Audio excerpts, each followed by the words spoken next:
All right. Hello, guys. I'm really happy to see those watching live and watching the recording. I'm going to invite a very interesting person right now, and we'll start. So, just a few moments until Alex joins us. Great. Hello. Hey, can you hear me well? Hi. Yes, I can hear you well. How are you Great. today, Stan? I'm great. I'm great. How are you? How's yourself? Very good. Yeah, the weather is very good. I want to show you the view which I'm getting right now. As you can see, All uh, right. Wow, from the London, heart right? from the heart of London, guys. Yeah, absolutely. The So, first day we've seen the spells of sunshine. Absolutely brilliant. And mhm. I'm at the moment at the Royal Festival Hall on the South Bank, overlooking this and that, and all of Well, that. something everyone could dream of, for sure, for sure. Absolutely, absolutely inspirational here. Yeah, and actually, to be honest, I didn't have a chance to explore this building before, and before our session, I decided to explore it up and down, and it's amazing, just absolutely brilliant. Oh, I can So, tell, I can tell. yeah, I So, wish you were here. well, one day I just kind of envisioned this moment, Please, going please to do come. London, moseying the streets, meeting you, meeting everyone I have known so far. By the way, as far as I remember, we have been online chummies for how long? Like 4 years or I something? think for about 4 years or so. I don't know. I think, yeah, something like that. Definitely. Yeah, 4 years. Because I 4 years. remember Yeah. when I was, going through the screening process for my postgraduate studies, it was in 2018. I had Right. already known you for a year or so, you see? So for sure, for sure. Yeah. By the way, guys, while we're starting, please let us know if the sound on my part and on Alexander's part is good, clear, okay, and audible. Because last time I screwed up a bit on my part for some obscure reason. So, and I'm getting as you can see, we're getting the heart emojis, and the highs and everything, which is amazing. So, Yeah. True. let's Mm-hmm. talk a little bit about your background, about your backstory, okay, if you will. As far as I remember, you originally come from Smolensk, Russia, That's right? correct. Yeah. But Yeah. as But we already yeah. Mm-hmm. saw, you got yourself busted. You are now based in London, That's correct. Yeah. For the right? last 3.5 years, Mm-hmm. and my visa has been extended literally last week for another 2 years. That will make 5 years in general, and then I can apply for something else if Well, I'm look, if I'm lucky. look where Yeah, you got yourself. I Great, right? graduated. I just went. Yeah, I graduated from Smolensk University. I have a BA in linguistics. Yeah, and then I started doing my MA in history, and it was a bit of a failure because I didn't really like it, and it wasn't my cup of tea. Then I started traveling. You know, everywhere. I went to Paris. I went to Berlin, and then one day I decided to come to London. Because I had already met some friends virtually. And so I came here for the first time, absolutely fell in love, you know, like in Mm-hmm. every capital of the world, Paris, Berlin, London.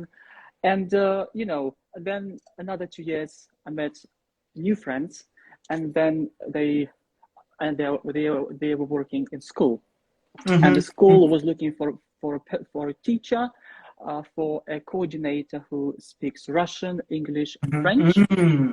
And Mm-hmm. I was thinking, so, and they offered me a position. I kind of applied, had 2 interviews via Skype. It was successful. Then I had to follow a long procedure to get my visa. It was a working visa, tier 2. Now they've changed everything. The system has changed, and so anyway, yeah, I was given 1 year visa, and then when the time came up, and there was a decision to be made to be extended or not. So, and Mm-hmm. it was extended for another 2 years. So, and another 2 years passed quickly. So last week it was extended for another 2 years. I mean, our life passes like a flash. For So, sure, especially when you live in London. I think each day is so much. you know, appreciate it. Yeah, and you literally take everything in, as they say.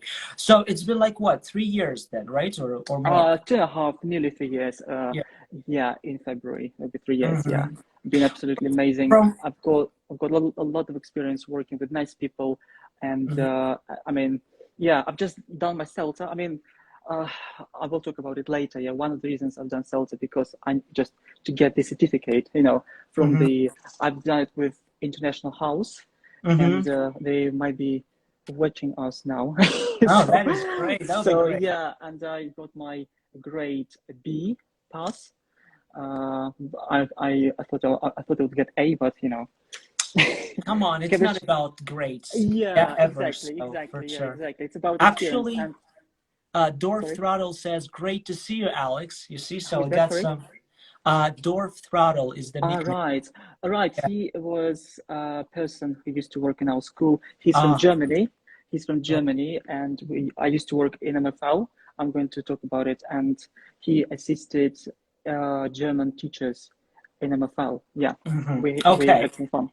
Well, Hmm. actually, I'm sure that a lot of people are going to watch it back or watch the Oh, recording or definitely. comment. Yeah, So they'll definitely leave comments and leave appreciation. Now, I think it's definitely time to kick it off. And you yeah. know what? You actually even answered a few questions that some of you guys have sent us. One of them was, what are the required skills or certificates, yeah, or diplomas to become a school teacher? So it looks like it's pretty attainable. Yeah, you just have to envision your goal. You have to do the hard work, yeah, go through so much red tape to get there, yeah, Mm, have the money, right? absolutely, absolutely. So yeah, I mean, everybody could become a teacher nowadays. Yeah, I mean, there's so many opportunities in this country. So if you don't have a qualification, I mean, you can get a BA, let's say, in any subject, be it history, be it psychology, Mhm. sociology Mhm. or maths, and then, but it's not enough to become fully a qualified teacher. You need to Mhm. get the so-called QTS, yeah, which What? stands for a qualified teacher status. Oh, status. So you have to Status, get the yeah. status You itself, have, yeah, yes, like you have that, to. yeah, yeah, What yeah, does yeah. that include? So it basically includes 1 year of intensive training. Most of the time you spend in your placement school where you Mhm. teach basically. Mhm. And I think my colleagues told me 1 or 2 days a week you would go to the university, and now I think it's online. I'm not sure where you would be, given some lectures or whatever, Mhm. attend seminars, participate in discussions. So I haven't done it yet. Yeah, it's so I was planning to do it in French and in Spanish, but now I'm thinking, I've been kind of teaching EFL for the last 7 years, and Mhm. we will talk about it. So as we go, yeah. Sure. So QTS is the most important thing if you want to become a teacher. But Yeah. I mean, we're talking about secondary schools and public and the private schools. Some private schools may not require QTS. Yeah. Would So they require Celta or Delta, by the way? yeah, if you're applying for the EAL teacher, then I think CELTA or Delta would be enough, and or Mhm. or your BA, yeah, would be enough. But yeah, this is the main qualification which you need to get if you want to become fully trained, fully qualified teacher. One more question along the way from me. You know that Celta and Delta are definitely hitting the big time in Russia. How common are they among non-native teachers, non-native speaker teachers taking it? Like, Good question, Stan. Good yeah. question. So I actually I met some people when I was doing my CELTA who Mhm. never taught one of the ladies, and she never taught English before. I'm going to see her next Saturday, first Mhm. time we finished our CELTA, and then she didn't have any experience before. She was a bit anxious, nervous. I helped her every step of the way, and she was very grateful. And yeah, very common, Stan. Absolutely, because there's so many Mhm. people are willing to get out of this country, go somewhere else, be it Thailand, China, Russia, you know, and I think it's like a hobby nowadays. What do Mhm. you think? Getting CELTA, it's like an extra income, maybe Yeah, COVID plus income. Yeah. for certain aspects of professional life, probably when you work for a school that demands it, because CPD is definitely very important, yeah, for sure. But I think for some people it could be a confidence boost, right? For me, I don't have certificates, as you know, maybe only the YEGA one, yeah, the state exam that I took back in 2011 or 10. I keep forgetting the dates, gosh, it's so bad with that. But still, but at the same time, again, as I mentioned in my previous live streams, if I were to go to countries like this, yeah, England, London, and if I were required to do that, of course I'd go for it. You know, I'd also do that because, again, it's also about like collaboration, meeting people, right? And virtualizing, yeah, that I'm hoping to do with you very soon. So. Definitely, yeah. I know they're not cheap courses; they're very expensive courses, but you know that they are really worth it. Especially, I mean, I know one of the ladies from St. Petersburg. I can't remember. I think her name is Irina.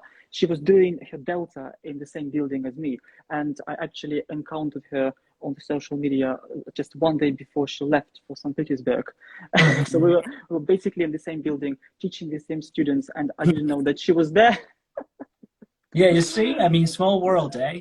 Yeah. And she has, I think she's got a blog in VK to share her experience in Delta, which was absolutely full on. I'm planning to do module 1, which starts in March, and see how it goes.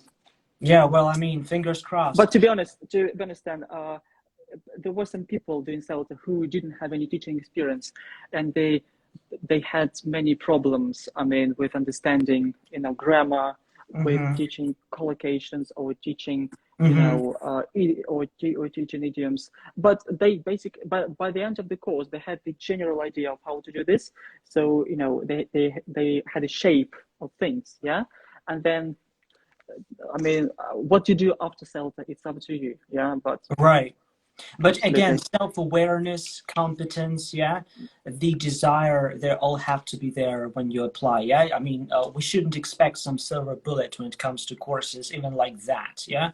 And this big scale of things. By the way, before we continue, guys watching or those who are watching the recording, please let us know in the comment section whether you are a CELTA holder, and let us know what it gave you as a teacher, okay? Because I think it's very interesting. By the way, I'm going to pick you up on the question that you actually asked on your own. Anna asks, is there any kind of competition? Because you mentioned only the red tape, then the desire, the money kind of part, but do you have to fight for your place in the secondary school in London?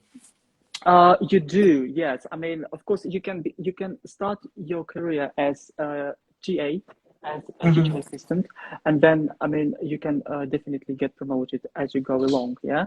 I mean, but you cannot be fully qualified without the QTS, yeah. This is again the QTS thing. is I wouldn't say there's a competition. I think less and less teachers want to teach in secondary schools because it's a lot of pressure, stress. You know, you have to deal with so many things daily. And you know, it's difficult to say. I have experienced this from inside, you know, the whole system.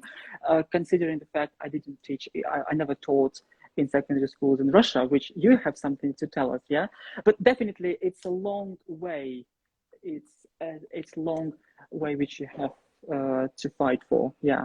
So if you want a higher position, if you want to become the head of the year, then, you know, you need to work accordingly, yeah, to your full potential.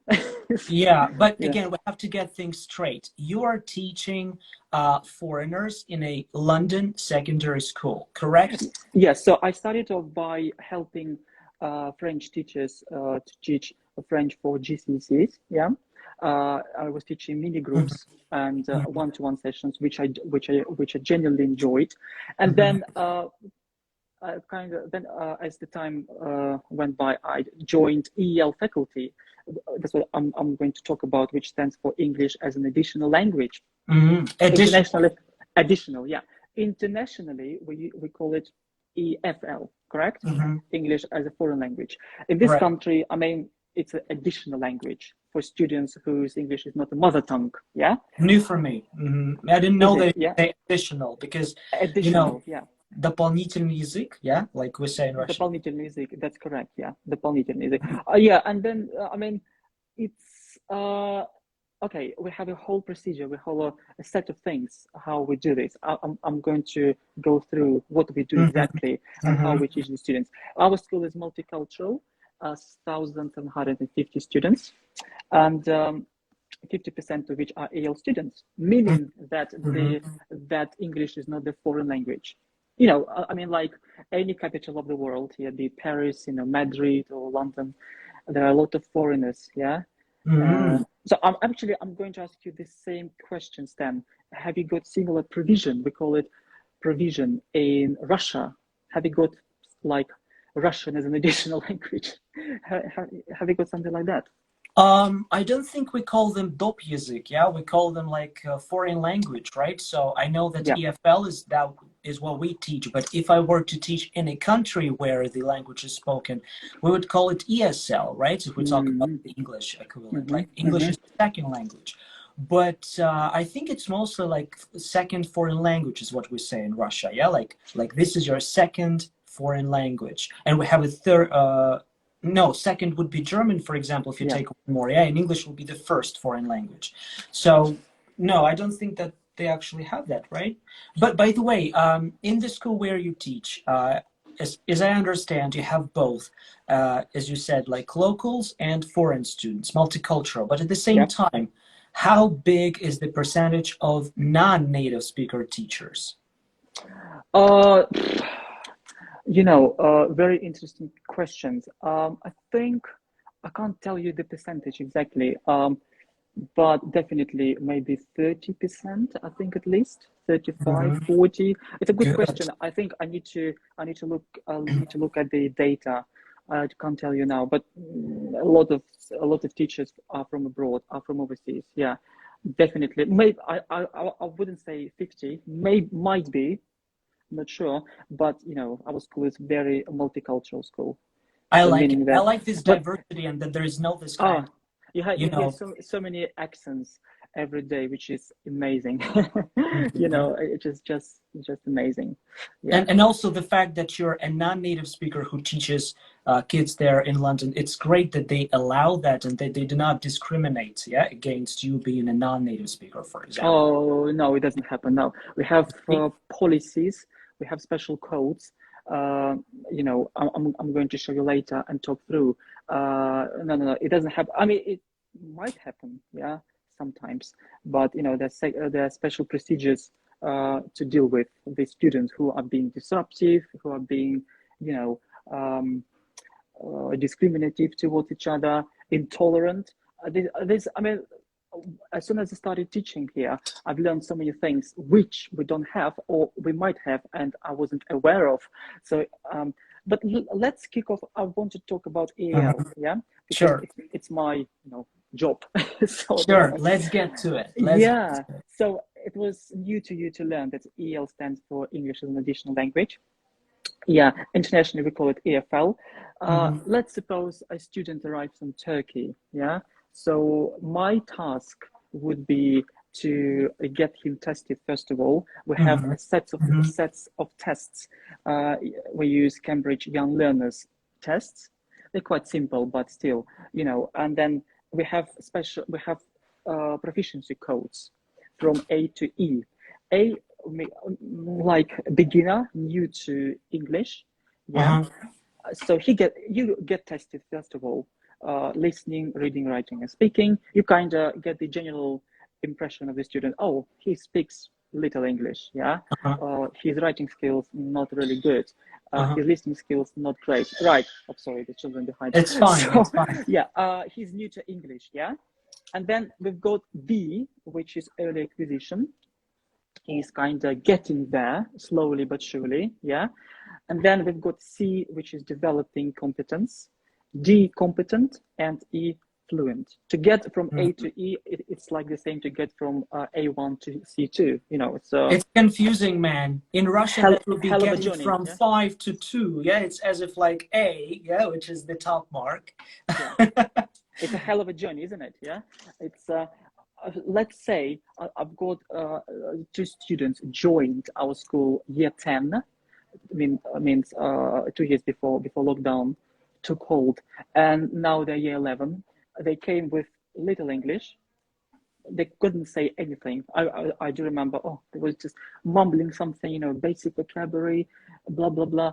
And now 2 years later, amazing. But still, to pass GCC, you understand, you need to be able to, express yourself in a more academic way, to put it like this. Yeah, it's still a long way to go, still.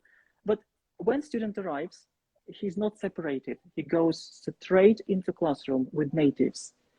So how would that sound to you? Imagine you, Stan, go to China. Yeah, you've been tasted as new to English, and then the next lesson you would go to the classroom. How would you cope? I think it's challenging. I It actually is. talked about that. Native speakers are great, but I think they're great when when you know your way around English, yeah, or Chinese or German or whatever, right? So I would be But stressed out, I think. Yeah. definitely. But teenagers, we're talking about different generation of teenagers. They find a way around it. We use the terms like buddy up. Have you heard of buddy up or pair up? Buddying So up.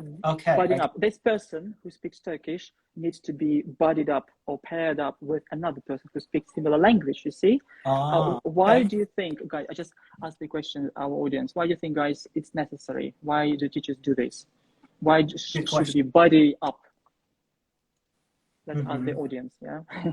Yeah, there is a bit of a delay probably, so we'll That's wait. it. Yeah. Oh, Guys, let sorry. us know why you think it's important to buddy up with people of the same language, yeah, while having first classes with a new one. So, Yeah. So yeah, the answer is, the answer is obvious. Yeah. And in order, they need to be helped in terms of language. They need to understand what they're doing, what classroom they're going to. It's quite. I've seen the students from inside. They are absolutely the first 2 weeks. They're absolutely stressed out. They're lost. Yeah, and then, but 2 weeks later, they're fine. They're getting there. They're getting there. And we do provide a lot of help and a lot of support for the students. And in class and out class, they would have interventions. How would you translate this words then? Intervention. intervention as in like you mean extra help? Yeah, like That's correct. Yeah, like сопровождение. intervention. Yeah, tuition. Yeah, could be like tuition. So if it's EL student, on the timetable he would have EAL, which means English as an additional language, instead of, let's say, drama, because he's never done drama so before. He would come to our department. He would have a mini group lesson intervention. Yeah, in order we will boost their language skills. Yeah. Yeah. So yeah, I just want to mention something. So we Sure. we get them tested 3 times a year. October, if I'm not mistaken, February will be next month, and May, to see what level they're at and what needs to be done for them to move further on. Yeah. Okay. But So this yeah. year, they're still studying with a native speaker. Oh, definitely. Yeah. All the time they are in the same classroom. But these EL students are separated according to their ability. Yeah, we call them sets. Have you heard of sets? Settings, sets. No, I've never heard of this one. No? Guys, have you heard of sets? Sets, SET, sets. Uh-huh. Settings.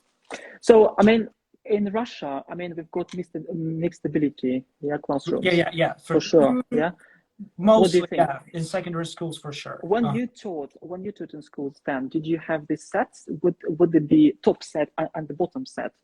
No. Or would there be mixed ability classes? I would have roomfuls of students, 25, 27, tops. And then for some reason, we were not divided into groups. Yeah, you see, guys are saying, oh, no, I haven't heard. No, haven't. Then I have to teach the whole 45 minutes to all of those 27 students. So what I would do, I would also buddy them up, but I would buddy them up according to not just their interest or level, but also according to some sort of a task, you know, if it Right. asks, yeah, Mm. Mm-hmm. stability classes. Yeah, you see? Mixed ability. Mm-hmm. Two mixed ability classes. So, Right. according Mm-hmm. to sets, Right. So we've got a top set and bottom set. I mean, if you are EL student, yeah, you're likely to get in the bottom set to begin with, unless you know. So until your English is boosted to a certain level. I right. mean, if you we have sets in core subjects, which is English, maths, and science. Um, so at the beginning of the school year, students would be tested, and according to their test results, they would be separated into different sets, be top set or bottom set. You know, but teachers teach both bottom and top sets. You know, you can already imagine what is it like teaching top and bottoms. Yeah, I mean, Yeah. makes a But difference, really. Yeah. you know what? Follow-up question. Don't you think that, again, for some reason in Russia, it's not practiced much, right? We Mm, believe that if you start, like, you know, dividing them into groups according to their expertise or level, it looks mm-hmm. like you're trying to, like, discriminate, yeah, which is wrong to me, you know? How is it manifested in London? Do students ever talk about that? Like, why aren't we in the same group, you know? Exactly. I thought about it. Yeah, and we have Insta Day on Friday where we would be talking about how to Mm-hmm. boost how to boost their skills to move from bottom to the top set. I wouldn't say it's discrimination. I Why should top students waste their time with those who don't want to learn, with students who are disruptive all the time, whose behavior is not to standards? I mean, it does make sense. I mean, you know, at the end of the day, if you want to, to succeed in life, you know what you're doing. You would learn really hard. If you don't want to do that, I mean, well, it's your choice. Yeah, I don't think there's a discrimination, but we are not talking some classes like P, for example. Yeah, I don't know what other subjects. Maybe I can't Shop think of classes, any yeah. humanities, like Mm-hmm. history, they're mixed ability. Not all the subjects. No, we are just talking particularly about core subjects like English, maths, and science, because they're subjects necessary for GCSE, you see? And Mm-hmm. languages. One of the questions was about languages, yeah? MFL, we call this. So our school is divided into departments, into faculties, sorry. Mm-hmm. We've Mm-hmm. got 8 faculties, like maths faculty, English, modern foreign languages. And one of the questions was, what are the most popular foreign languages among learners? Well, Spanish, yeah, is the first one. Mm-hmm. French is less, I mean, and German, I think it's 30% only. So, least important, yeah, least popular. But anyway, every language is important, yeah, it's cool. And our students speak more than one language, yeah, Right. because they would come to this country already being native speakers of another country, yeah. I've got 2 students from Russia actually, and one from Ukraine. So she speaks Mm-hmm. Ukrainian, she speaks English, and she's doing her Spanish. So 3 languages, which is great, isn't it? Right. Right. Which is For I sure. wish I had been taught 3 languages in my school.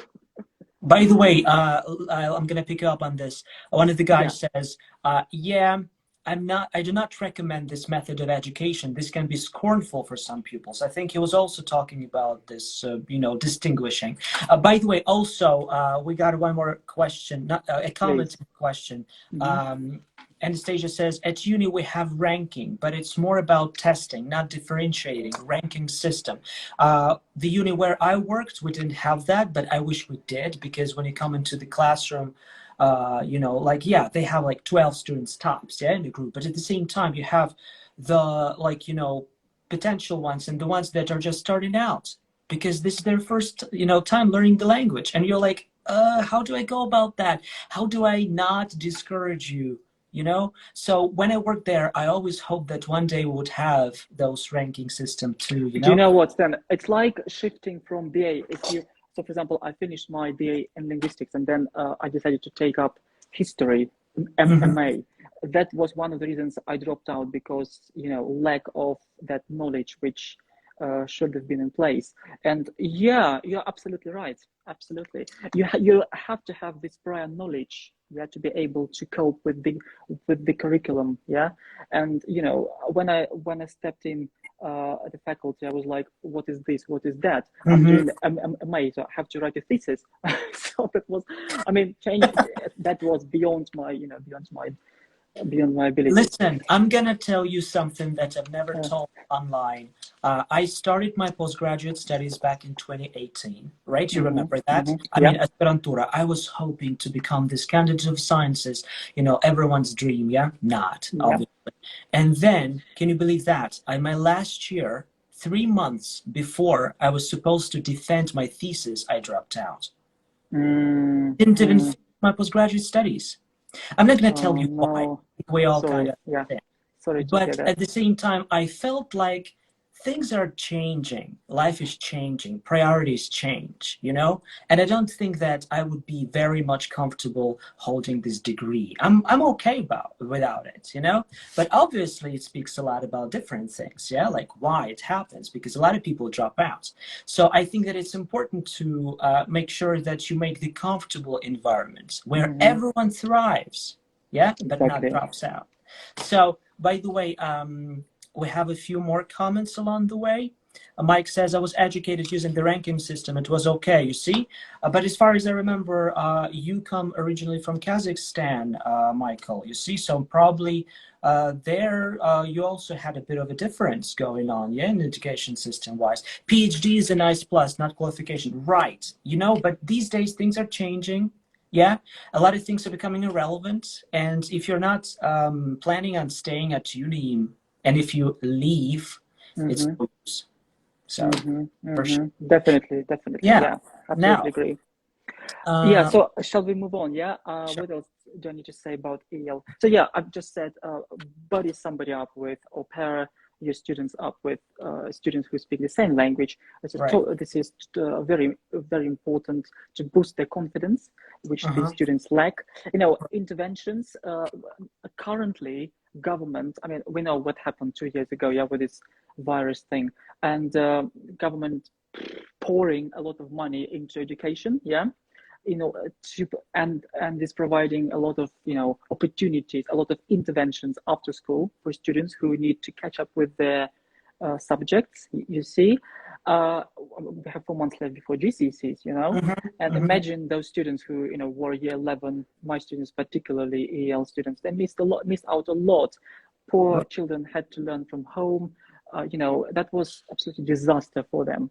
And one of the questions was like, home education is safer than school education. Do you agree that being educated at home is better and safer than school? Can Good I ask you this question? question. Yeah. What do you Good think, Stan? question. What do I think? Yeah. Let's start I with would you. go for definitely better because, first of all, I have a few native speaker friends from America who have been educated at home, yeah, homeschooled. I mean, generations, you know, not like here it's just becoming popular, yeah, Yeah. like little by little, step by step. But in America, whatever is happening in America right now might be a thing here in Russia in 10 years or so. So, and I literally saw them grow and learn because we've been friends for like 12 years, you know, and I saw Dana's sisters, for example, my friends, being homeschooled, and there's no difference. You know, they can get socialized anywhere else, but they get to learn one-on-one, getting the most attention, yeah, where their needs are met, yeah, and they're incentivized. So, Why would you think these people prefer home education instead of going to schools? What do come again? Why do you think some people prefer to be home educated? Well, you're asking loaded questions, you see. Yes.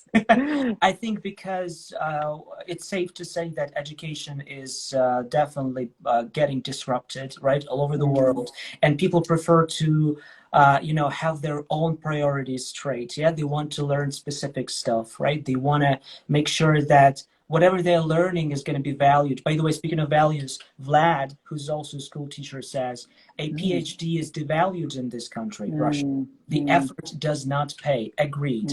Because Vlad also did postgraduate studies. Alina says, oh my God, Stan, did you ever regret about this decision? Which decision? That I dropped out of postgraduate studies? Never. Never. I live according to what I feel. That's why Yeah, I go yeah, live correct. spontaneously or do whatever I want. So Hmm. anyway, now, Absolutely. so what do you think? Tell us about the So yeah, homeschool. I mean, okay, in this country, I mean, school environment is safer, healthier for every child, to be honest. I mean, Mhm. as because they keep promoting education. I mean, we know what the impact like because of this lockdown thing. Yeah, I mean, health, mental issues. I mean, Oh uh, yeah, by the way. absolutely crazy. Yeah, and these children had, some families uh, live in small cooped up flats, apartments, have no access, to gardens, and sometimes these students have to share one laptop between two, three, or five, maybe, and therefore, education and the government provided laptops for every child to Right. take home. So during lockdown, so Mm-hmm. making sure these students have access online, yeah, they can, Mm-hmm. because otherwise, as we've said before, there's a discrimination between those who can afford, those who Right. cannot, yeah, and everyone has to be in equal situation, equally treated. So yeah, I mean, I don't know actually, if you're disabled in a way, if you're a SEN student with special needs, then probably home education would make sense, yeah. But we have special provision in school for SEN, for special needs, where students educated separately from the rest, yeah, and Mm-hmm. at a slower pace, things are being breaking down. Everything is very calm, peaceful environment, and yeah. But there are special schools, so as well. You know. You know what? This is where I can definitely praise our country for having very good conditions in especially, I mean, I'm talking from my experience where I Mm-hmm. worked. I worked in two secondary schools in Russia at a university, and the schools where I worked, we had like, those special rooms for such students where they Right, would be wheeled into and I could have classes with. And right, that was really right, cool because they had all the bouncy things around, this kind of special desk and everything, and that was amazing. And at university where I taught, Belgrade State University, we also have rooms for anyone who can come and join. I mean, not just the disabled students, but like especially equipped ones. I don't know what to call them, because those names are big, they're but called. you have this kind of provision, yeah, we call it Yeah, provision. That's provision, what. provision, yeah. You have this thing because it's really important for these kids not to be left out, yeah. And I actually asked a colleague of mine the other day, what does home education look like? Hmm. Does it mean that teachers go and teach the students at school? She said no, you have to teach your child yourself, or you hire a tutor, which costs £25 an hour for any subject. Wow. Yeah, or 20. I mean, Talk it does about a lot depend. of money. If it's central London, if it's here in Westminster, that will cost 50 probably, or 60. If it's, Mhm. if it's north, south, that will 25. Wait, but it looks like when you're talking about homeschooling or private education, I mean home education, you're trying to say that it's only for the disabled students. I think it could be for anyone who just wants their need met. Exactly, Stan. It could be for anyone. That I have read that there are so many reasons. There could be Mhm. religious, it could be philosophical reasons, or any other reasons. So if you want your child to be home educated, it's up to you. Absolutely, Mhm. nobody will, no one is going to argue with you. But I want to say that the school environment is probably safer, healthier, Mhm. and it's very important now, especially so during the pandemic. Mhm. One of the questions was actually from one of the followers. Is school as a toxic environment, something like that? Yeah, yeah, Something I have question, it. yeah. I have it. You mean I Can can you read read out it for me, out? please? Listen, guys, you have sent a lot of questions. We're so happy, by the way. Thank you so much. It makes our live stream worth it, okay? And one of Amazing, them yeah. Hmm. comes from another Anastasia. But before I read, by the way, Anastasia Datlova says she's a university teacher. She says, lucky you are about the provision because last term I had classes, am I reading it right, in the morgue? because of Yeah. some vague reasons. What the hell? I mean, that Wow. is like, Okay. wow. And then Anastasia adds and says, unfortunately, today's school curriculum is stuffed with not necessary information and in general is not aimed at helping a vast majority of children educated. Well, harsh truth, right? Harsh truth. Yeah, but the toxic. Let's come back to the toxic environment. Yeah, I mean, let's do I that. would, I wouldn't say schools are toxic environment unless toxic environments. So it's created for the student. Yeah, Mhm. we need to think about bullying. Yeah, Right, which right. is This is the question. serious issue. Yeah, So please. listen out, guys. Anastasia asks, do you agree that school often creates a toxic environment for a child which destroys his or her personality and can bring about lots of psychological problems? And Mm-hmm. also, one more question that is related to this one. It is a well-known fact that at least every 10th student faces bullying at school, and this figure is rising nowadays, is an acute social issue. Have you ever witnessed something of the like? During your teaching practice? Have you ever tried to prevent children's cruelty towards their schoolmates who are weaker? And the last one, what are your suggestions for how to eradicate, yeah, this terrible Mm-hmm. phenomenon? Mm-hmm. So, yes, bullying is a serious issue, to be honest. Our school tackles it very well. We Mm-hmm. have a policy. I mentioned to you before that we have a child protection policy, which is very important to both staff and the students. If something happens to a student in terms of, I don't know, neglect, yeah, if the student was bullied, if the student was, hurt by someone else, that Right. has to be reported immediately, Mm-hmm. yeah, without hesitation. So the Report info, it. Where? yes, reported, exactly. The information has to be passed on as quickly as possible. We have this kind of, I'm going to show it from the website, pink form. We Oh. call it a pink form, Mm-hmm. which on Friday was substituted by electronic version. So pink form is basically where you tell what happened to a student. What did you see? Did someone tell you something horrible? Did something happen to that student? Was the student hurt? Did you see any bruises? On the face, neck, Right, arms, right. hands, Mm-hmm. whatever. Yeah. So Right. then you kind of describe the situation, what happened to the student, what action was taken to pass this information further. We have a designated safeguarding lead, who is the deputy head teacher, who is responsible, who is in charge of this, and then this information passed on to him, and he deals with the child protection. So if something crops up, yeah, I picked this phrasal verb a few weeks ago. If something crops up, I mean, happens, yeah, you need to pass the information further on now, Wow. I'm without any impressed. delay. Any delay. I can't find my booklet. I'm so absent-minded as It's always, fine. It's and fine. so many papers. Listen, so Yeah, it's passed on to yeah. this person. Again, I didn't catch the name. Can you say again, what are they called? Uh, so I can send some papers later. Designated safeguarding lead. Yeah, Wow. DSL. Yeah, DSL designated safeguarding lead, right? lead. That's correct. Yeah, who's in charge So, of child protection? Yeah. and what do they do exactly? I mean, if it's some sort of a verbal, harassment, let's put it that way. Yeah, What do good. they Good do? one. Do they summon you to a principal's office or what? So yeah, they investigate the case. The case is investigated, but and the person who was responsible for this, we call it a Mm-hmm. bully.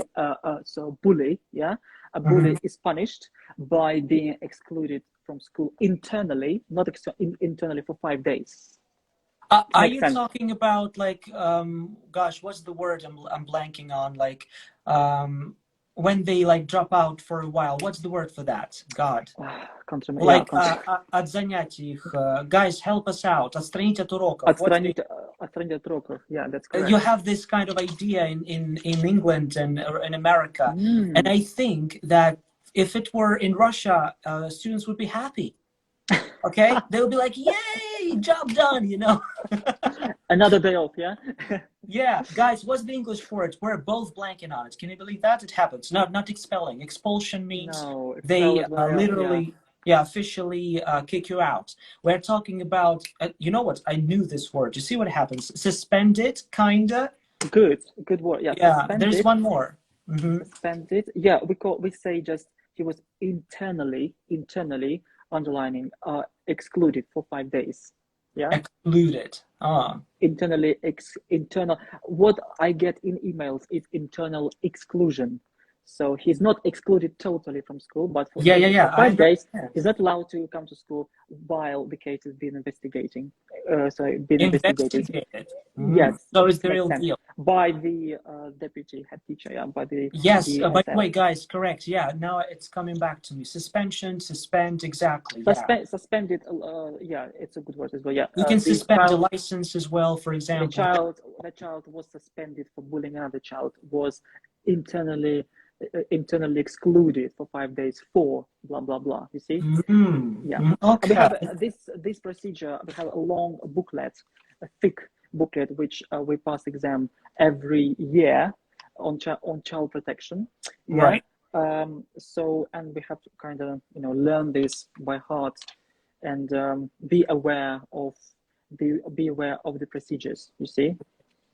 And, So but in Russia, as you can well imagine, nothing happens. You have to deal with so it on how? your. Tell me about Russia. What if if somebody is bullied? What happens then? Nothing happens. You're in command of the classroom. You're Right. supposed to, kind of deal with it on your own. I mean, summoning a deputy.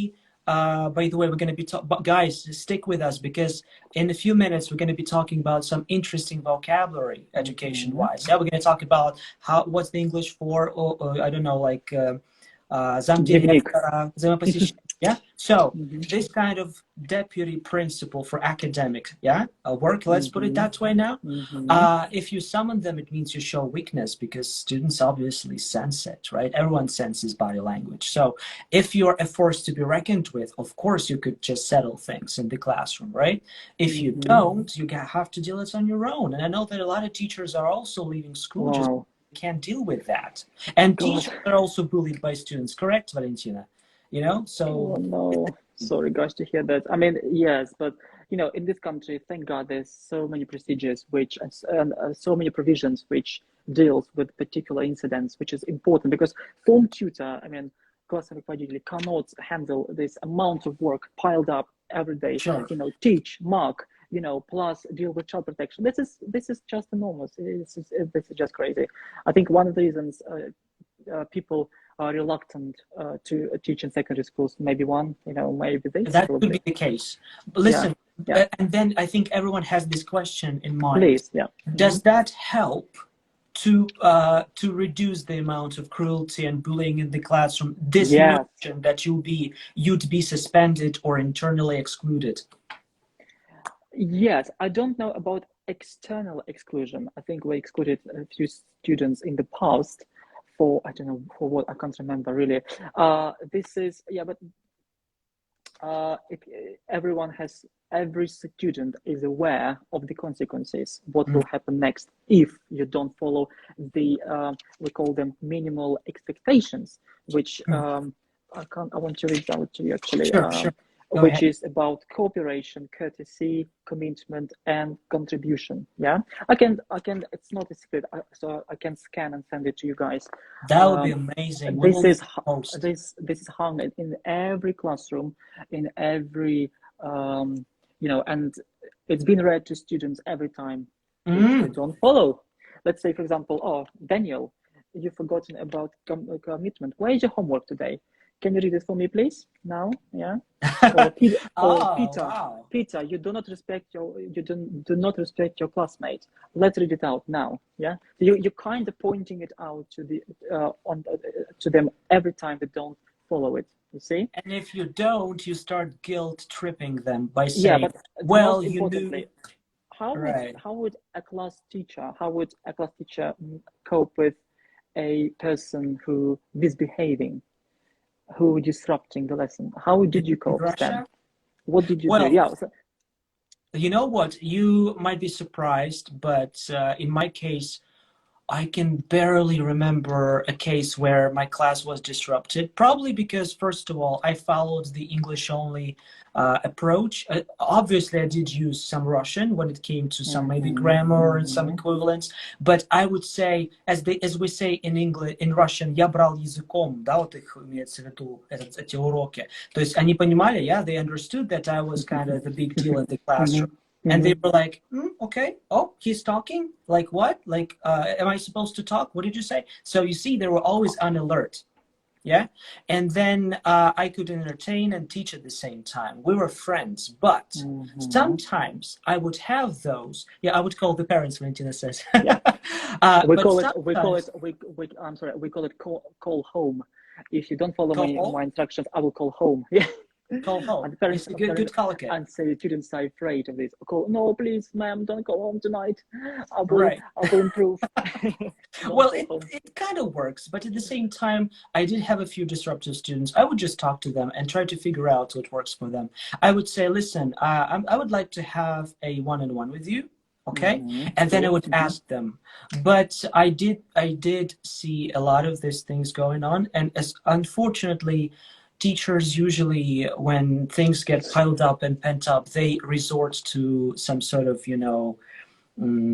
back talking, they start to talk back to their students, call parents or just try to report, but it didn't work. If you remember when you started at school, I think you had this дневник жалоб. Yeah, did you have? Yeah, I don't know. I don't remember having this really. We had. No, we and didn't, then a class teacher or class tutor, class руководитель, would read it out at the end of the week and say, так, Булгаков сегодня получил 2 замечания, which I kind of got too, by the way, especially in primary school. And then they would call my mom and meet my mom because I came from a small town, and I would get my busted, yeah. So, by the way, if you'll be told off, yeah. So, right. And one thing I'd like to mention here, Stan, we have the so-called behavior team. Oh, what is that? Behavior team. It's another provision which deals with people who are being disruptive. Yeah. So if student is completely destroying your lesson, out of control, being very nasty to everyone, being intolerant, disrespectful, blah blah blah. So if teacher feels that you kind of give first warning, second warning, and if it comes to the third warning, then you will call the behavior team. Yes, somebody said behavior. Wow, yeah, I think this is brilliant. You don't need to deal with it. I mean, you don't behave. Fantastic. You call the behavior team. Can you come to room 255, please? Cool. Take him out. Yeah, now. Right. So, but we used to have it in Russia. If you remember from history lessons, like right before the revolution, yeah, right. They had those классные дамы, class dames, but with whips, okay, and they would. I'm just spicing up our live stream. And they would literally, and it's no joke. I remember my grams telling me stories, and my great grandma. It used to be the case in England, yeah. In Russia too. She would stand at the corner and literally, when a teacher taught a lesson, and he or she, mostly he, because at that time it was a male kind of oriented job, they would point to a student, and a teacher would come and just deal with them. I mean, not a teacher, a class dame. Okay. Right. So yeah, I think about Jane Eyre, yeah, when she was standing on the chair being violent. Yeah, but I'm against corporal punishment for sure. I think corporal punishment is something that you should not do either to your kids nor to your students for sure. I mean, who are we to lift a hand? Who are we to say like you are a screw up or something like that? Because it happens. Right. All right. Listen, I think we're done with this topic. Let's now move on. So Hannah, just one more thing, that in terms of the students who are being disruptive, we use also term like park. You can also park a student. It means that he'll go to another classroom. Yeah. The first time I heard it, what does it mean to park a student? Right. The student needs to go to another class because he disrupted the lesson. You see, you can park a student. I mean, what is it? I was trying long and hard what does it mean to park with students? So then I Like saw it. like parkour. It looks like that. Like you just jump from one end to the other, or Yeah, what? he takes his belongings. He's given his work, and he goes to another lesson, a completely different year group maybe, where he's not disturbing anyone. Yeah, he's parked. Park him. Yeah. Wow, He's, interesting. So many phrases. Again, everything is new for me. I don't know about you guys. By the way, if you're getting a lot of useful vocab even right now, just leave a plus for us so we please. understand that Yeah. it's interesting and useful, because it's definitely new for me, all of those phrases. So behavior team, to park a student, designated lifeguard and lead. You see? So I'm thinking of, yeah, safeguard and lead. By the way, one more thing. Also, colleagues say, and what would happen if you call behavior team? Oh, You right. So yeah, mentioned that. we have a behavior team room on the ground floor. The child would be taken to the behavior room where he would be dealt by a member of staff. He would have a conversation about his behavior, and so the head of year would be notified. Of course, the parents would be called. I mean, yeah, and then he will get a warning. So if he does repeat in the future, then anything might Wow. happen. I think you feel privileged teaching in London, Alex. Yes, I am. Yeah, and I've learned so much about these provisions, which I never heard before myself.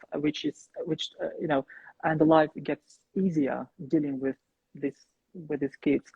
And I haven't told you about all provisions because it's impossible to cover in one session. But For we'll need sure. next time we'll talk I about something else. think, like I said, with Paul Newson and everyone, Yeah. I think we'll definitely have more live streams in the future because it's so intriguing, everything you're talking about. And So, Stan you suggested today talking about pronunciation, yeah, which is a good topic to talk yeah, about. Yeah. accents, right. Let's do Accents. accents. I I love think pronunciation. I can encourage my colleague actually, Belinda.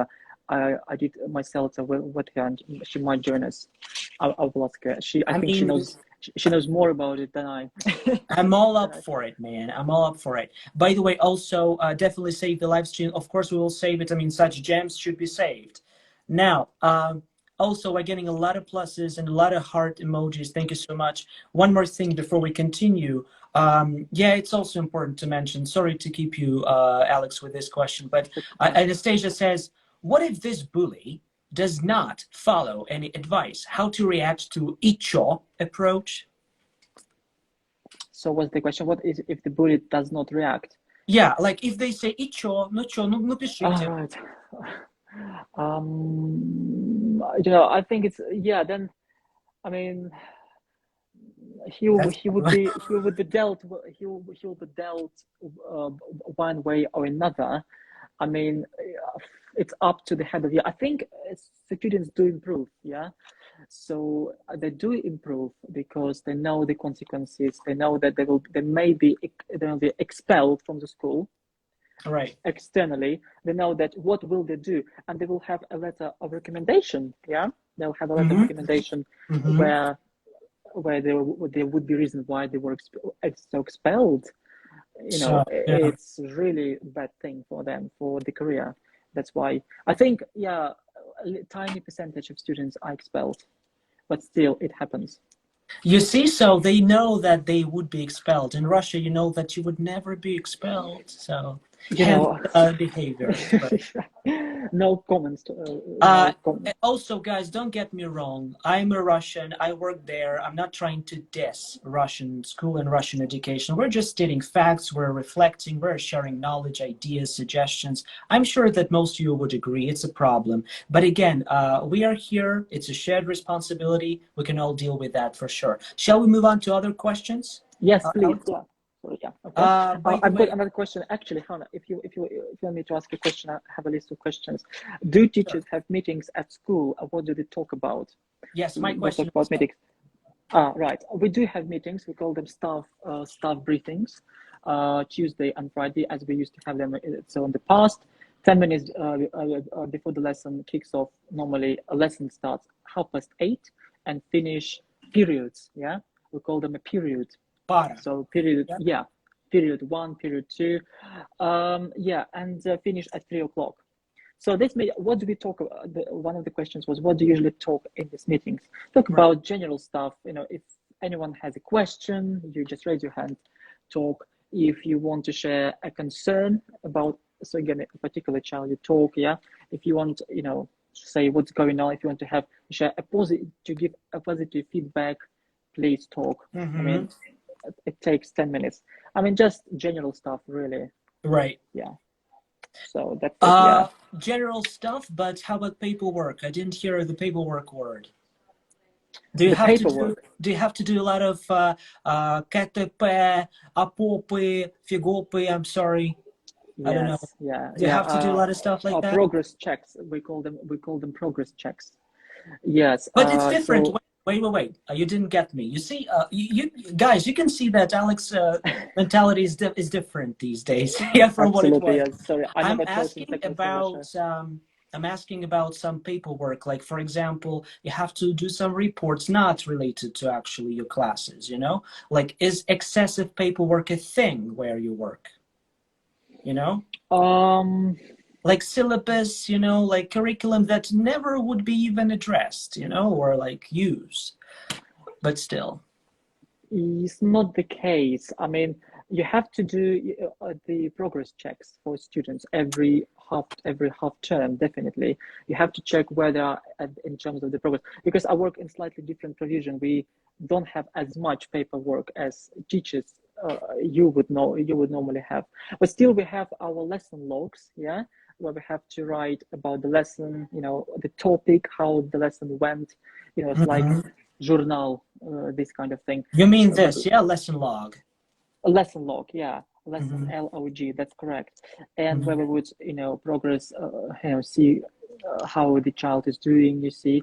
And then at the end of half term, we call them, yeah, half term, we would make a progress check for each student.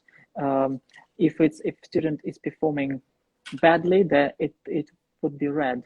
If the student is performing well, more or less, yeah, it would be yellow. If the student is performing very well, it would be green. Yeah? Is it for everyone, like in secondary school, or just for youngsters?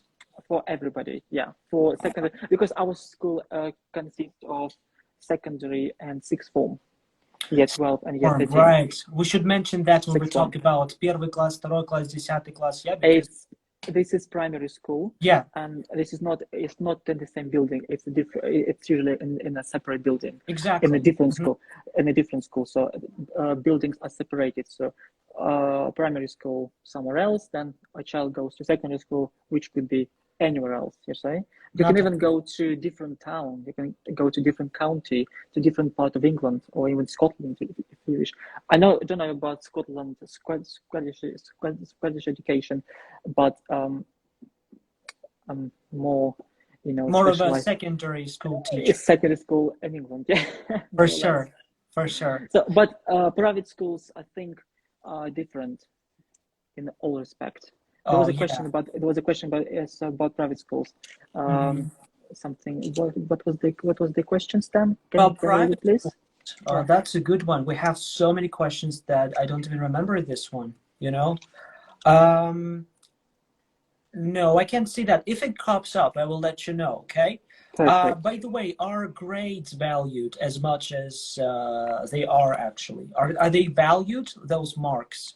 Like if... Oh, definitely. We haven't talked about grades. I mean, they used to use letters from A star to E, I think. In 2007, they changed the system from now they're using numbers from 9, which is the highest, and 1, which is the lowest. And what do you call it? 4. If 4 is the pass. Yeah. So for example, if you're taking GCSE in English, if you get 3. Well, that means you failed, yeah. I mean, we don't say child never fails, yeah.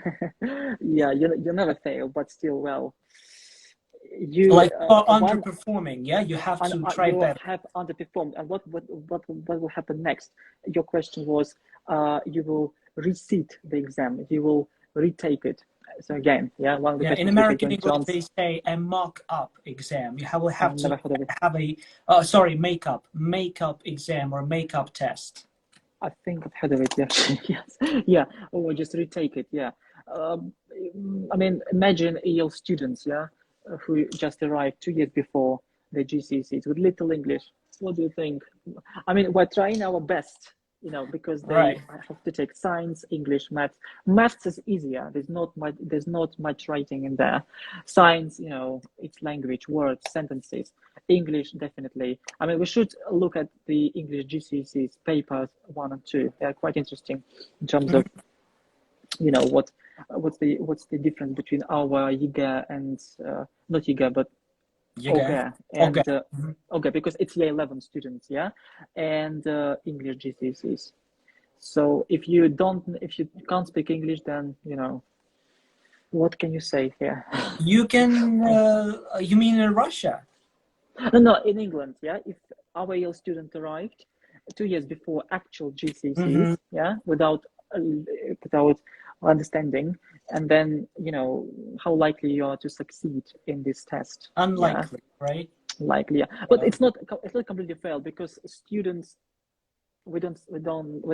they never say you failed. Oh no, it's about what you're going to do next. You can't go to sixth form, yeah. You will be I think you will get an apprenticeship, by the way. Mm, Let's write it down. yeah, sure. Apprenticeship, have you heard of this? Apprenticeship, I've how do you heard of spell it? apprentice as in подмастерье, but not apprentice. Yeah, You mean apprentice, yeah. practica or what? Apprentice, can you write it for me, please? Apprenticeship, I think Sure, sure, people it's will fine. be. So it's kind of it's like a trade, yeah, Yeah. where which you know, if you want to become like I don't know, maybe a plumber or a taxi driver, Right. you will take an apprenticeship to be trained how to do this. But at the same time, you'll have to study at a college, and you'll be paid a minimum salary like Ah, I five got pounds. I it think right. of Mhm. £5 a day or something like that. But you will be trained to become a plumber. Yeah, so you are not completely excluded from education because you're underperformed, as I've said it earlier. And well, I will not be accepted to the university. There's no chance of going to the college. Well, what shall So I you do? do Yeah. something to make sure that you do the like this basic level Yeah, education, yeah? there are many Entry there are level. so many opportunities which you can do beyond school. Yeah, even if you're underperformed, don't say failure. If you're underperformed, but you feel that your strength is in something else, yeah. But why not taking an apprenticeship? This Right. is, you know, but then eventually you can actually go up and enter the university or a college and perform better. I mean, live and learn, you see. So And my you mean students, by apprenticeship, you kind of mean that it's some sort of a technical school, like that's like correct. Yeah, yeah, yeah. um, Where you're taught a special technical, kind of a trade. Yeah, I yeah, think technical. apprentices. Not Tom Sawyer. What's his name? Oliver Twist used to be an apprentice. Yeah. Mm-hmm. So Mm-hmm. this kind of thing, you see. Mm-hmm. Mm-hmm. So if you are motivationally deficient, let's talk PC, yeah, then you are trying to find something that you would love to do at an entry level. Let's put it that way, yeah. And then if you Yeah, would love to move on, you apply to college or you just do better job, right? that's correct. Uh, And these, yes, and the qualifications you get will be equal to either your GCSEs, A levels, or even BAs. Or I think there are stages of this apprenticeship as well. There are certain stages from the lowest to the highest, which could be equal to GCSEs, A uh-huh. levels. I So get it. yeah, I get it. there's a way Because around it. There is a way around the system. You see, there's so many ways, so many opportunities to yeah, reach your because potential. in Yeah. Russia, students usually take OGE and then leave school, for a technical college to escape this state. The Russian state exam in English, or not in English, in Russian math. By the way, two interesting questions. One from me, the other one is from Valentina. First of all, what are the very main subjects that you have to take there, like obligatory? You can't escape them. And also, why do you think some parents choose to pay for private schools? Does it mean that the teaching level is higher than in state schools? So, Let's answer the second question. I think that private school completely, it's a different world, isn't it? I've Mm-hmm. never been to a private school. I'd love to visit one of the private schools. And you know, grammar schools are not private schools. Yeah, they're secondary schools, and they have existed since 16th century, but then most of them have been abolished, you know, due to discrimination thing. But Mm-hmm. then, anyway, Mm-hmm. some schools, I think there's one grammar school in Finchley where I live. Actually, I'd love to see how it works from inside. It's based on the assessment. So if you want to study in the grammar school, the expectations are higher. Yeah, I think they tend to have smaller classes. In private school, the same. The classes are smaller, expectations are higher, languages are taught better, maybe because and probably because, you know, yeah, but the cost of private schools, you know, you can imagine, yeah, Pretty very penny. expensive. Yeah, you Yeah, have but to you pay know, for the it's penny. prestigious. It's for sure. It's very prestigious, and there are more job opportunities for you after you graduated in the future, for sure. Yeah, but you know, if you're diligent, if you're, you know, if hardworking student, maybe you would achieve the same results in the secondary school. Right. You see? Being industrious is a good thing. Yeah, for sure. Now, as for the main subject, can you quickly tell us like what are the mandatory or obligatory subject that you Yeah, cannot take? core sub. We call them core, CORE. Core. Mm-hmm. English as the first language, not AL. Then we have.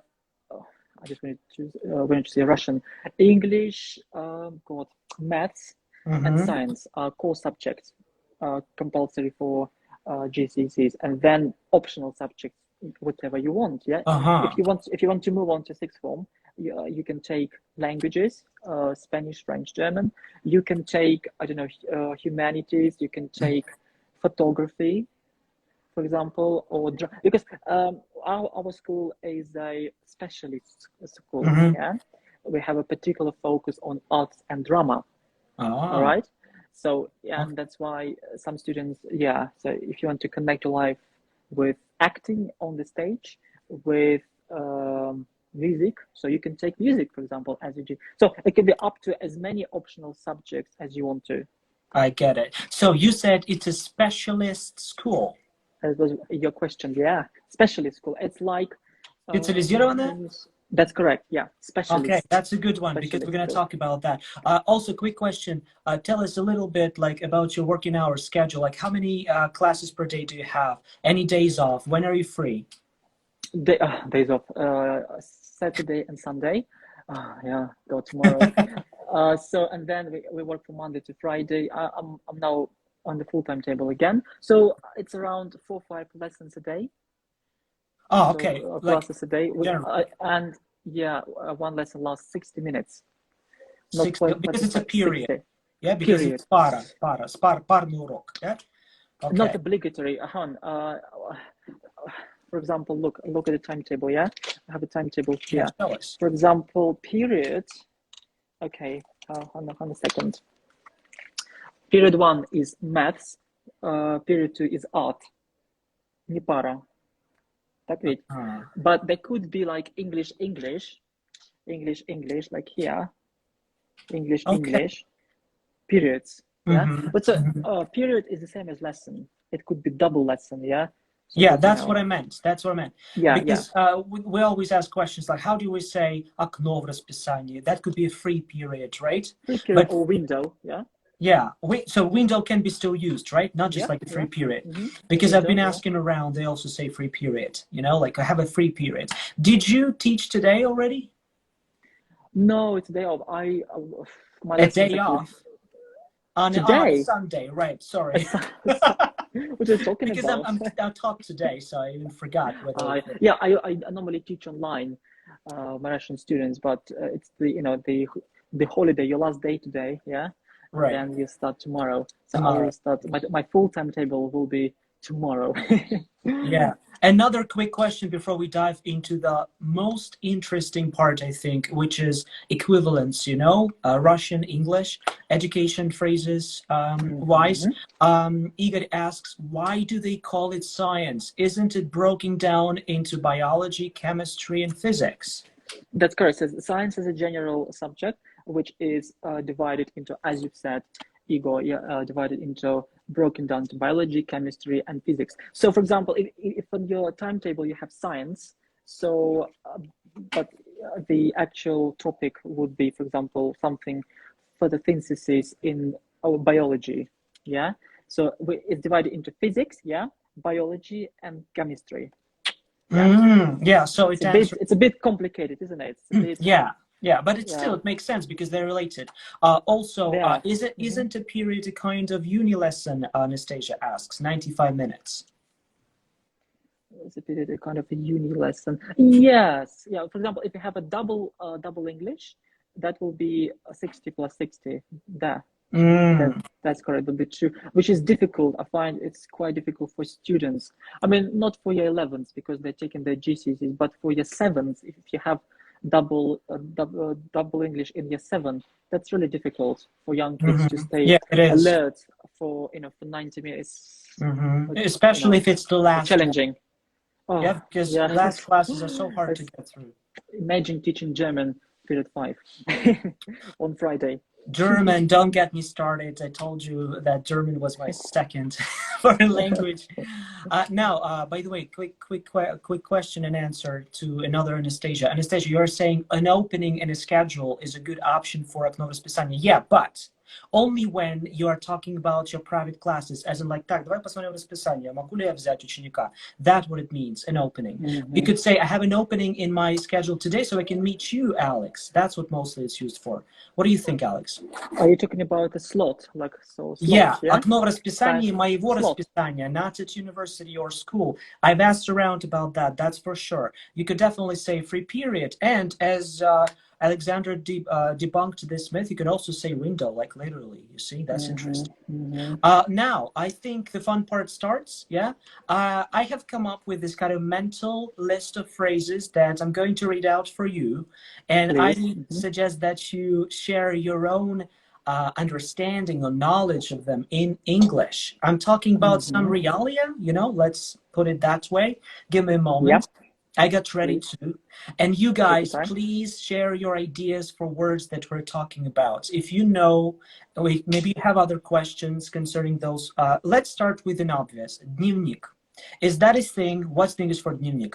Школьный. Well, I would say it's a student handbook. I have it in front of me. Oh, okay, you brought it. Handbook, handbook. I don't know. It's a different reality, isn't it? We call it the handbook. So, but handbook. I think it's different, isn't it? Because teachers do not put grades in handbook.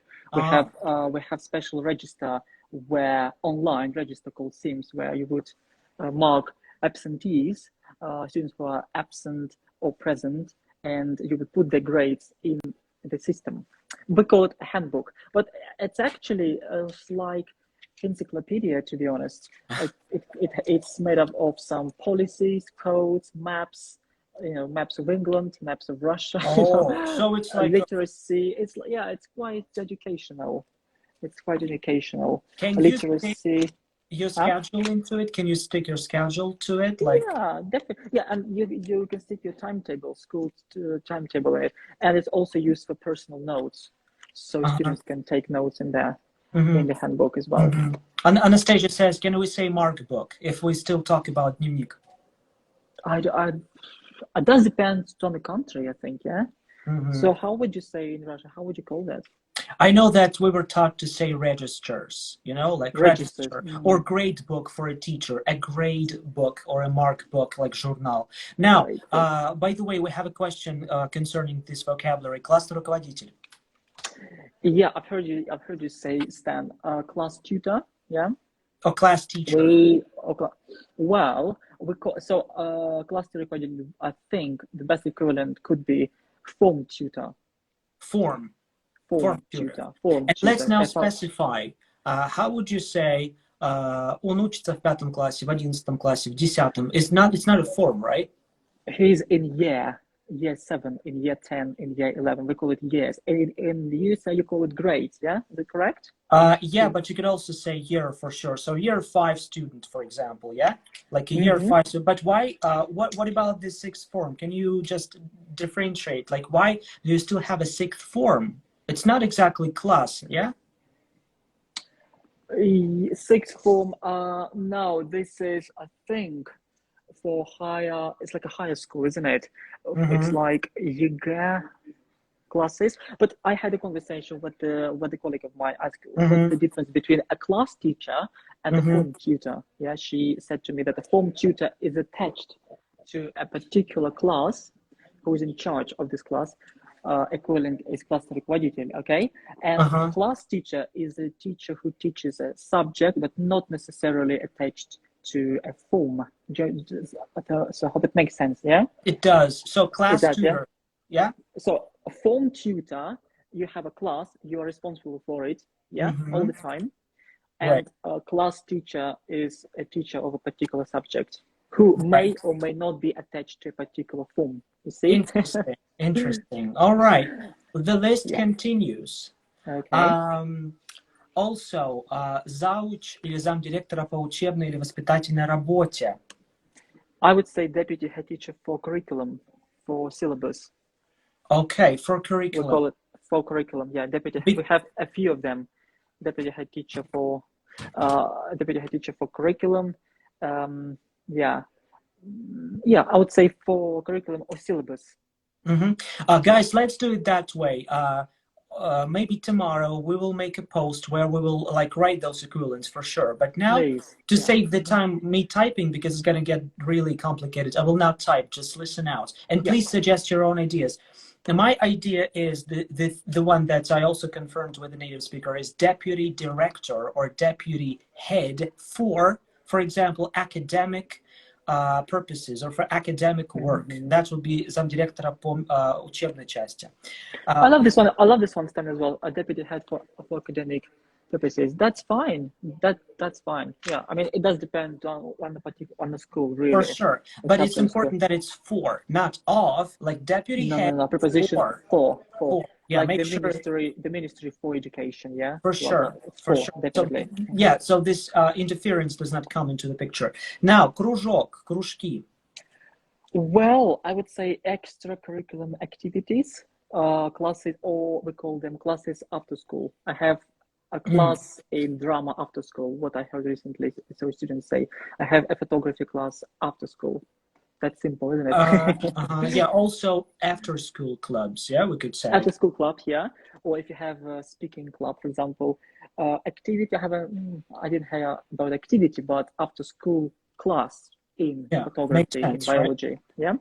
Like optional subjects. I get it. Interesting, really. Now, my favorite, the one that I have been teaching for years, hopefully the mold is breaking.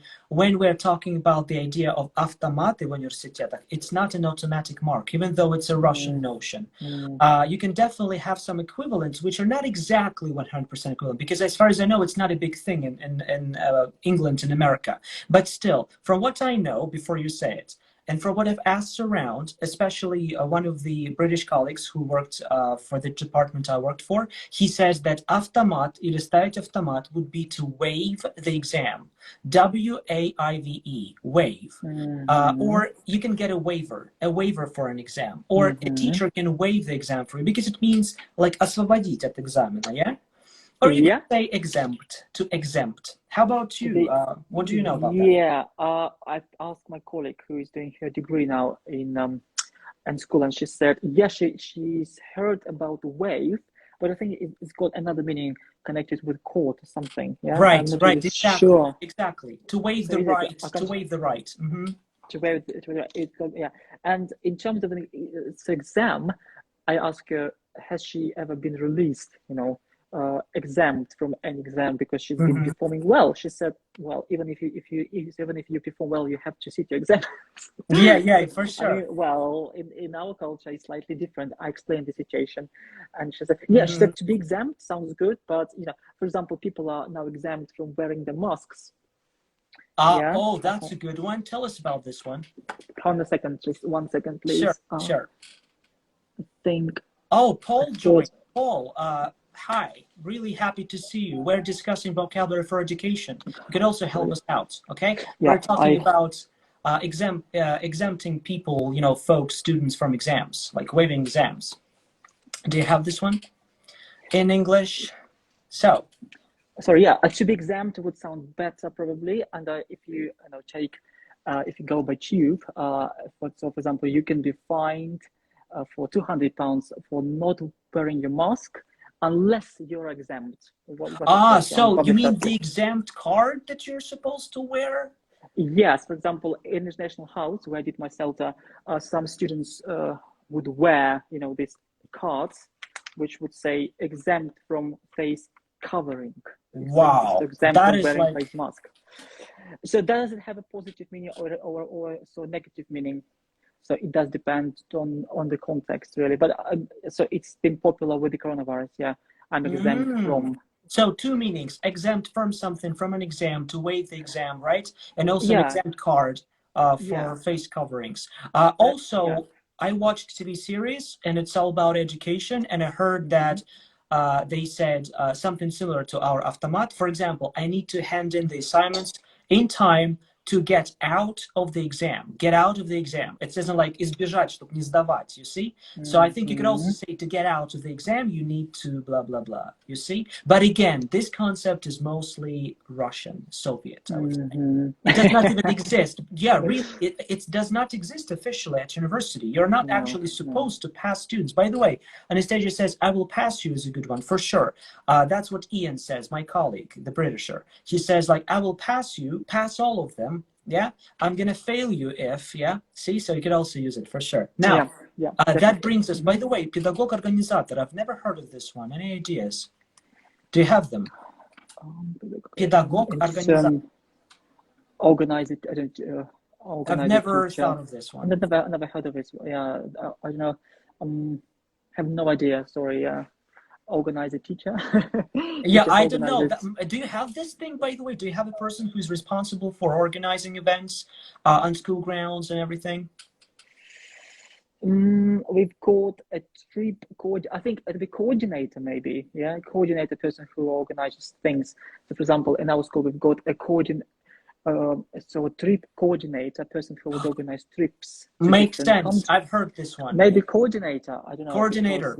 It definitely if works. if I've heard we're this. talking about international dimension coordinator, yeah, I've heard trips coordinator. What else? What else can we say? What else goes with coordinator? Yeah, Well, facilitator we also have, Lysan says, but it's a bit. facilitator. Yeah, something like that. Yeah, By the way, maybe. Paul Newson says you can also say to worm one's way out of an exam. I like this one. By the way, Vlad says jack of all trades. It's called Mr. Here and There, or Mrs. Here and There. I like this joke. Funny. Let's move on. I have a few more, and Yes, we've been please. wow, we've been streaming for an hour and a half already, guys. Gosh. Such a pleasure. Yeah. Yeah, well, it is. I know, but I don't want to keep you, you know, for such a long Yeah, time. because it's very sunny today. I need to. I As you want to can see, go it's outside. getting late, and very soon you won't see me because of those decorations and everything. So I now, see. родительское собрание. What's the English for? As far as I know, you could say parents' meeting. Yeah, like parents' meeting. Is that a Parents, we thing? call it parents' evening. Evening. What I've heard recently, people Okay. say so. Parents' evening. Yeah, when parents. Yeah, it's because it's usually held in the evening, where parents would come and talk to the form tutor or to a particular teacher. They're, you know, they're willing to talk about the progress of the child. Parents' evening. Yeah. Oh, that's good to know. I knew Not meeting. You parents. could say that. Yeah, meeting. Yeah, but I've heard they say parents' evening. Yeah, as far as I know, most of the things that we're discussing now in American English are sometimes different. Yeah, Paul says parents' evening too. I dreaded them. Yeah, Who did I not? understand. Come on. Now, then зачет. Well, I don't know actually. I would say it's just a pass. No, like in terms of GCSEs, yeah. If you get grade 4 out of 9, it's a pass. You see, if you get lower, I mean, it's a fail. But Yeah. you know what I'm talking about. A pass, maybe. Yes, maybe you have another example. Yeah, I've maybe, heard I've heard a pass or fail test, not credit. Guys, yeah, please stop saying credit because it means a different thing. These are the points you get for an additional task, right? To that's pass an correct. Yeah, exam. Зачет – это не credit. No, okay? It's a different thing because everyone says credits. I know like where I worked, everyone would say that. Now, пересдача экзамена, as I mentioned, in American English, they say a makeup test, or you can yeah. reset an exam or retake it. Receipt. Yes, we say exam retake. Yeah, if Yeah. you underperformed, yeah, got 3 out of 4, you will retake it next year. You'll be in the sixth form, but still you'll be going to the retake sessions. So to take it again, yeah. to retake, I'm typing Retake and yes, reset. retake or Yeah. yeah. Okay, good. Now let's look at the next one. Give me just a moment. День открытых дверей. Open evening, I would say. Evening. Open evening. Because it doesn't happen in the evening in We Russia. have associations with evenings, yeah. Open evening, yeah. Like with parents' evening, yeah. Open evening. So anybody could come. I think, when are we having it actually? I think it was in September already. We had a virtual open evening because of the virus thing. Yeah, but normally anybody could come in. All teachers have to be in their faculties, smiling, welcoming everyone with coffee and croissants. That's called open evening. Coffee open afternoon work. I wish. Most of the teachers wish. Yeah, but but the following day you could come later, because normally you would stay until 10 o'clock. You see, so the difference in mentality and how things are organized, they just demand different phrases for it. Paul also confirms what you say. He says open evenings. We do not say open doors and open day, right? Now, we mentioned journal. Then I have quite a bit of a challenging one. As you know, in Russia, we have взаимопосещение занятий преподаватели. I'm saying it in Russian, it's important. Преподаватели посещают занятия друг друга, делятся опытом, да, там какие-то моменты выясняют. So what's the English for взаимопосещение? Или приходить на урок, посмотреть урок. To observe a lesson. Observation. Any teacher, especially new teachers, are being observed by what do you call it, head of faculties, yeah, by another teachers, lesson observation. So I had the same in CELTA. My lesson was observed by my tutor. Right. That's what I get to hear too. Assessor, or lesson observation. Yeah. Yeah. For example, сегодня придут на урок. You would say, I'm getting observed today. I'm getting observed today. Yeah. Not watched, because watching is like this. You see, observing is like that. I've got a lesson observation today. Yeah. I'm getting observed. Yeah. Yeah, that's for sure. Yeah. Again, guys, also to learn more of this, just watch movies and TV series where education is the pivotal, kind of thing. Now, the main point and the main plot. Дежурство. This is what I'm actually blanking on. Дежурство учеников учителей на территории школы или общаги. That's what even uni teachers do, unfortunately. What is that? How would you put it? I wish I knew the answer. I never actually seen students being on duty, but teachers are on duty. We are on duty. I have my lunchtime duties, for example. I have, school duty. Yeah.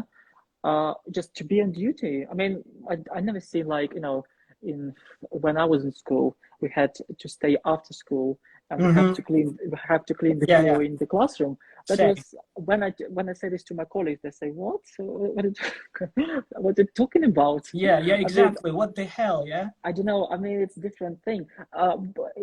So here we're talking about duties for teachers.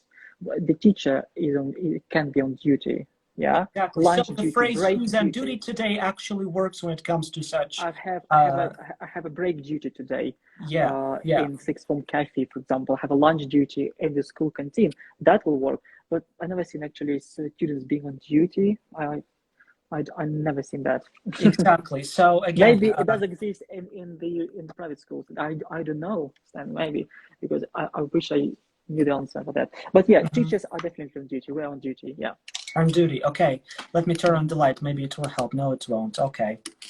So, playground duty and break duty for sure, Paul. Now, let's look at the next one, which is Yeah. a few more and we're done, guys. Вызвать родителя в школу. Вызывать в школу. So, call home and Call home, yeah. something else? Call parents, call home, yeah. The frequent ones. What else would I say? Yeah. Call How about home. summon? Summon. You're getting, I'm going to summon your parents, like, or a teacher is summoned to the principal's office. Is it possible to set it? Never heard of that, Stan. Because you get a summons usually. Is it one, yeah? yeah, is it, yeah, call home is the most I've heard recently. Call home. Good to know. Good to know. If you continue being disruptive, I will call home. Yeah, good. Now, урок технологии. Урок для девочек, для мальчиков. Right. We have actually we have a technology faculty of technology, and boys go, for boys and for girls separately. Yeah, we have a technology faculty of technology in school. Mm-hmm. In American English, they also say shop classes. Shop as like a shop class or home economics class. You see, so or if you want to specify like woodwork class, but again, it doesn't sound English enough. Shop class is what would work definitely in American English. Now, you mentioned, you actually asked, kind of answered this question. You said that специализированная школа, specialist school, with, as I've said before, with a particular focus on a subject. For example, our school has a particular focus on arts and drama, so we would call it a specialist school, yeah? But I've seen in the textbook, one of the textbook, magnet school. Have you heard of this? Exactly, one? That's my next thing to say. Magnet school, I don't know. I can't. No, I've heard it a lot, but again, I haven't lived in the UK, so I don't know whether it's a thing. I've talked to a colleague. He said specialist school, but at a particular focus on the subject, be it arts, or maybe drama, or something else. So it's called. You know what? Specialist school. Yeah. When I taught translation studies at university, I mean, along with speaking practice, I also read those books written by prominent interpreters in Russia, and they suggested magnet school too. For example, magnet English school. Why magnet? Because it literally reels in students, those who are really good at something. But specialist school would work for sure, but definitely not gymnasium like gymnasia. That's a different thing. That's a Russian thing. A gymnasium is a gym room, okay? That's correct, so, yeah. Then, two more and we're done. Закончить школу с золотой медалью, we say in Russian. Wow, this is very interesting. Do you know what? I think finish school with distinction, but I never heard people say that. I finished my school, that's what people say, but you can finish your university with distinction, I think, yeah? Yeah. What do you think?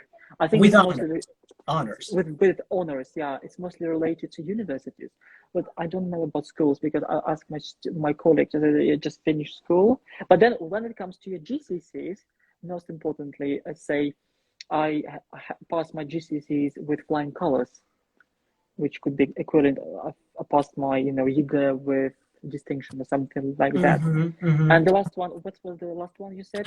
Before I say the last one, also Paul says finish school with straight A's, makes perfect sense. Also grammar school, by the way, I've heard grammar school as well, and I also taught it, I just forgot it.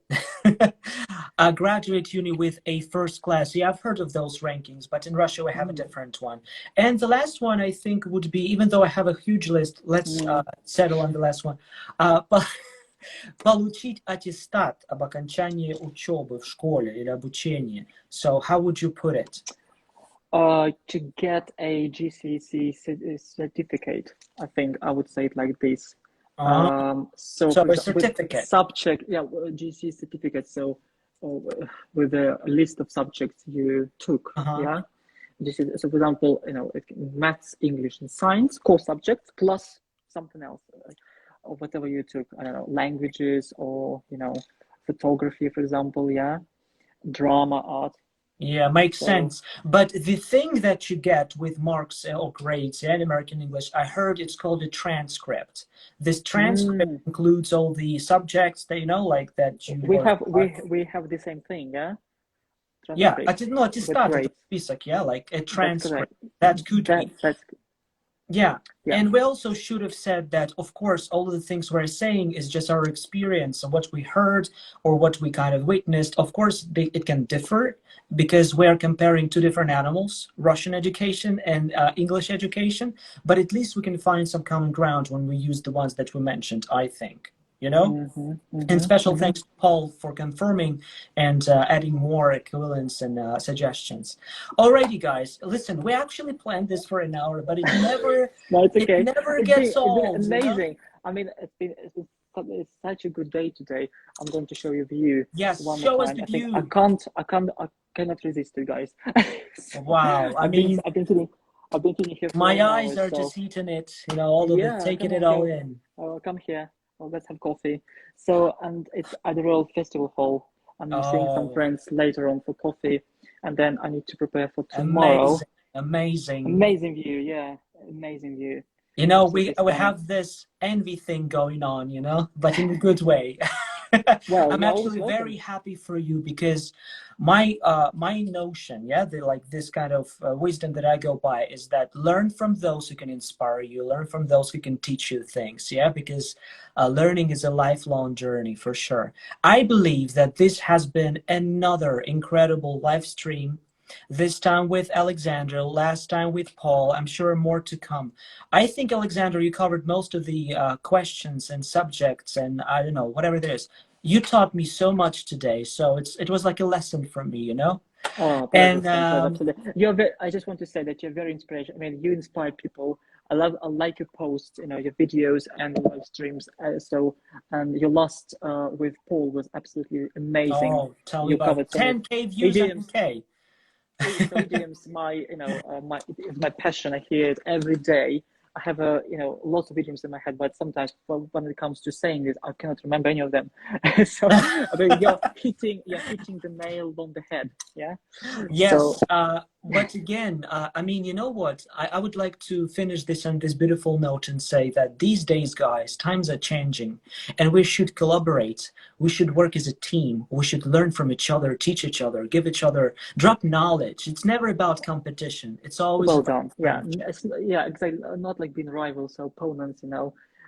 hating each other, and yeah, exactly. I mean, we are, we're a community of teachers who has something to share with great knowledge. Yeah, and I go will on. Yeah, conclude this with this. yeah. Paul says, Alex, you are a gentleman and a star. I approve this Who's that? message. It's Paul, Dochka, and Daddy. I Of course, see. Paul has I been with us. see. Right. Yes, Dutchka and Daddy I've just channel. By the way, please subscribe. But one thing that I know for sure that I know nothing about is child rearing. Those phrases that Paul teaches are just so essential. It's something you will never learn but from a native speaker, or unless you rear a child in a natural English-speaking environment. So I so agree as well. Just subscribe to everyone, all of us. Okay. So thank you so much, Thank Alex. you, I'm Stan. Thank you, sure Stan. that Yeah, more streams to have come. a lovely day. Oh, don't tease And us. I'm going to finish with this fantastic view today. Right. Thank you so Yeah, much. I hope that we'll do more of this. And thank you guys for being with us. More than 30 people, sometimes 20. I'm sure everyone will watch a recording. Please leave comments because it's important. And please get inspired and share your knowledge with us too if you have something to share. So thank you so much. I hope to you're see you welcome. Thank you soon. for your invitation, Stan. Yeah, Thank I you. mean, you You're a got it. star. And have a Thank great you. day, Alex. Thank Oh you. yeah, happy weekend. For sure. Actually, Likewise. there's Likewise. another view if you wish. So Yeah. sorry. Oh, wow. Oh, the Well, yeah, Thames. yeah. Here you go. Right. Guys, you see how things can work out if you really put in the hard work. All right. There you go, guys. Yeah. Have a good day. Yeah. Have a good day then. All right. You Bye-bye, too. guys. Bye, Bye bye. everyone. Bye, Alex. See Bye. you Bye soon. bye. Bye-bye.